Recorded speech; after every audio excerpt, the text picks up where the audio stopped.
اسلام کی تعلیم بڑی متوازن ہے. ایک طرف سوال کی مذمت ہے، مت اپنا دستے سوال دراز کرو کسی کے سامنے. جو شخص ہاتھ پھیلاتا ہے مانگنے کے لیے وہ اپنی عزت نفس کو ہتھیلی پر رکھ کر آپ کے سامنے پیش کر رہا ہے، اور آپ ٹھوکر مار دیتے ہیں اس کی عزت نفس. مانگو اللہ سے،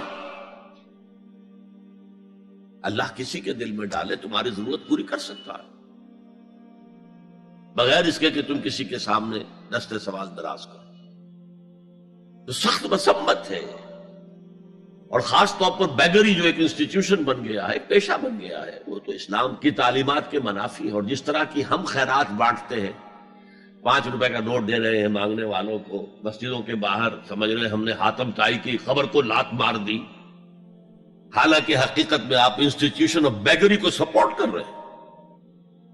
کسی ایک کو لے لو، آؤ چلو مجھے اپنا گھر دکھاؤ، مجھے بتاؤ تم واقعی اس قابل ہو یا نہیں ہو، اور پھر اس کی مدد کریں، لمسم کریں. پھر وہ 5 روپے نہیں ایسی دیں کہ وہ کچھ اپنے پاؤں پر کھڑا ہو سکے.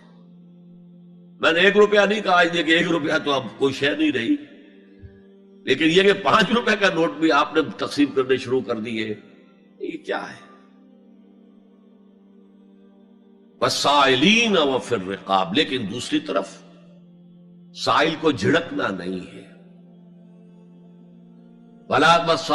اما السائل فلا تنہر، جھڑکو نہیں.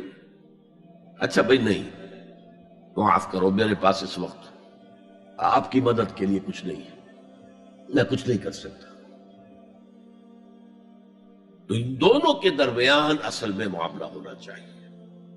بلکہ یہاں تک بھی فرمایا سائل کو ضرور دو، چاہے وہ گھوڑے پر سوار ہو کر تمہارے دروازے پہ آیا. کیا پتا اس کی واقعی الجھن کیا ہے. تو سوال کی مذمت اور سائل کو جھڑکنے کی ممانعت. حتی الامکان خالی ہاتھ نہ لوٹاؤ، اس نے اپنی عزت نفس اپنی ہتھیلی پر رکھ کر تمہاری سامنے پیش کر دیا، اسے ٹھوکر نہ مارو. لیکن جیسا کہ میں نے عرض کیا، یہ انسٹیٹیوشن آف بیگری جو ہے یہ ایک علیحدہ شے ہے، بالکل اس کا اس سے کوئی تعلق نہ سمجھیے. وفی الرقاب، رقاب جمع ہے رقبہ، گردن. فک رقبۃ او اطعام فی یوم ذی مسغبۃ یتیما ذا مقربۃ او مسکینا ذا متربہ. فک رقبۃ، کسی کی گردن چھڑا دینا. اس وقت سب سے بڑی ایپلیکیشن اس کی تھی غلاموں کو، کنیزوں کو اپنے پیسے سے خرید کر آزاد کر دینا. بہت بڑی نیکی، بہت بڑی نیکی. اور حضرت ابو بکر رضی اللہ تعالیٰ عنہ کے دفتر فضائل میں سب سے اونچا کام یہ ہے کہ جن غلاموں کو اور جن کنیزوں کو ستایا جا رہا تھا، دیئر اونرز، دیئر ماسٹرز، ان کے آقا کو حق حاصل تھا، جو چاہے کریں ان کے ساتھ، قتل کرنے کوئی پوچھنے والا نہیں ہے. میں پہلے بھی عرض کر چکا ہوں، میری ملکیت ہے، جیسے میری بکری میری ملکیت ہے، میں نے اس کو ذبح کیا، گوشت کھا لیا، تم کون ہوتے ہو پوچھنے والے؟ میرا غلام تھا، میں نے قتل کر دیا، تم کون ہو پوچھنے والے؟ ان کو حضرت ابو بکر نے خرید کر آزاد کیا اور منہ مانگے دام دیے. حضرت بلال کے لیے امیہ ابن خلف نے اتنی بڑی رقم مانگی، حضرت ابو بکر نے کہا ٹھیک ہے لو. باپ نے کہا بھی ابو قحافہ نے، ابو بکر کو کوئی غلام خریدنا ہی تھا تو کوئی طاقتور آدمی جو کام آ سکے کہیں، اس کو خریدنا چاہیے. انہیں کیا پتا ابو بکر کس لیے خرید رہا اور کس کے لیے خرید رہا. آج کے دور میں اس کی اپلیکیشن ہوگی. کوئی شخص جو ہے اگر قرض میں اس طرح جکڑا جائے کہ لاکھ ہاتھ پاؤں مارے نکل نہیں سکتا، اس کو کوئی لمپ سم مدد دے کر اس قابل کیا جائے کہ وہ پھر اپنے پاؤں پر کھڑا ہو جائے. یہ نہیں کہ اسے آپ ہر مہینے کچھ رقم دیتے رہے مینٹیننس کے لیے، نہیں، اس سے تو وہ اسی پوزیشن میں رہے گا. یہ بعض مائنورٹی کمیونٹیز کے اندر یہ معاملہ موجود ہے. کوئی بھائی اگر گر گیا ہے کاروبار میں تو اس کی پھر ایسی مدد کی جائے کہ وہ پھر آپ کی صف میں آ کر کھڑا ہو جائے. Respectable members of your community وہ اس شکل میں پہنچ جائے. یہ بھی فک و رقبۃ اس کی ذیل میں آج کل آئے گا. اب اس کے بعد آیا وَأَقَامَ الصَّلَاةَ وَآتَى الزَّكَاةَ. یہ دو کیا ہیں؟ یہ عبادات کی شکل میں دو ستون ہیں جو ان دو چیزوں کو سپورٹ کرتے ہیں جو اب تک بیان ہوئی ہیں. ایمان کو تازہ رکھنے کے لیے نماز قائم کرو. ہر نماز ایمان کی تجدید ہے. اقیم الصلاۃ لذکری، نماز قائم کرو میری یاد کے لیے. اپنا عہد اللہ کے ساتھ تازہ کرو. ایاک نعبد و ایاک نستعین، اے اللہ ہم تیری ہی بندگی کرتے ہیں اور کرتے رہیں گے، تجھ ہی سے مدد مانگتے ہیں اور مانگتے رہیں گے. اپنے اس عہد بندگی کو تازہ کرو، ایمان کو تازہ کرو. الحمدللہ رب العالمین الرحمن الرحیم. ایمان باللہ تازہ ہوا نا. مالک یوم الدین، ایمان بالآخرہ تازہ ہو گیا نا. یہ ہے ایمان کو قائم رکھنے کے لیے، نیکی کی اس روح کو برقرار رکھنے کے لیے اللہ تعالی کی طرف سے یہ ستون ہے. الصلاۃ عماد الدین، دین کا ستون ہے یہ نماز. اس بحث میں اس کا مقصد کیا ہے وہ میں نے بیان کر دیا. بعد میں کیوں آ رہا ہے؟ لیکن اصل شے ہے ایمان، اور ایمان کو سپورٹ کرنے والا ستون ہے نماز. عملی نیکی میں اصل شے ہے ہمدردی، ہمدردی میں مال خرچ کرنا، اور اس کے لیے ستون ہے زکوٰۃ. کم سے کم یہ 2.5% تو نکالو، بوتل کا کارک تو کھل جائے، پھر اور بھی دو اور بھی دو اور بھی دو. یہ تو obligatory ہے، یہ تو فرض ہے، یہ تو لازم ہے. لیکن مقصد کیا ہے؟ اس کو جو سمجھ لیا بس یہی زکوٰۃ ہی ہمارے ذمے میں ہے، وہ بڑے مغالطے میں. حضور نے فرمایا صلی اللہ علیہ وسلم ان فی المال حقا سوى الزکوٰۃ. اے مسلمانوں یہ نہ سمجھنا کہ بس زکوٰۃ ادا کر دی تو تمہارے مال کا سارا حق ادا ہو گیا. ان فی المال حقا سوى الزکوٰۃ، تمہارے اموال میں حق ہے اللہ کا زکوٰۃ کے علاوہ بھی. اور پھر آپ نے یہ آیت پڑھی وَآتَى الْمَالَ عَلَىٰ حُبِّهِ ذَوِي الْقُرْبَىٰ وَالْيَتَامَىٰ وَالْمَسَاكِينَ وَابْنَ السَّبِيلِ وَالسَّائِلِينَ وَفِي الرِّقَابِ وَأَقَامَ الصَّلَاةَ وَآتَى الزَّكَاةَ. یہاں آتا زکوٰۃ تو ہے ہی ہے، اس سے پہلے جو آ رہا ہے یہ سرپلس ہے، اس سے آگے کی بات ہے، یہ ایڈیشنل ہے. اسی لیے جب انفقوا انفقوا انفقوا انفقوا انفقوا کی جو تکرار ہوتی ہے قرآن مجید میں، تو ایک جگہ پھر سوال کیا صحابہ نے کتنا خرچ کرے حضور؟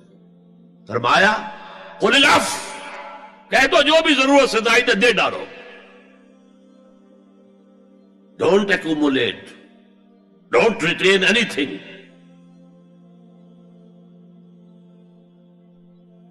ایک بات آپ سے کہوں، آپ کچھ چونک جائیں گے. حضور نے کبھی زکوٰۃ دی؟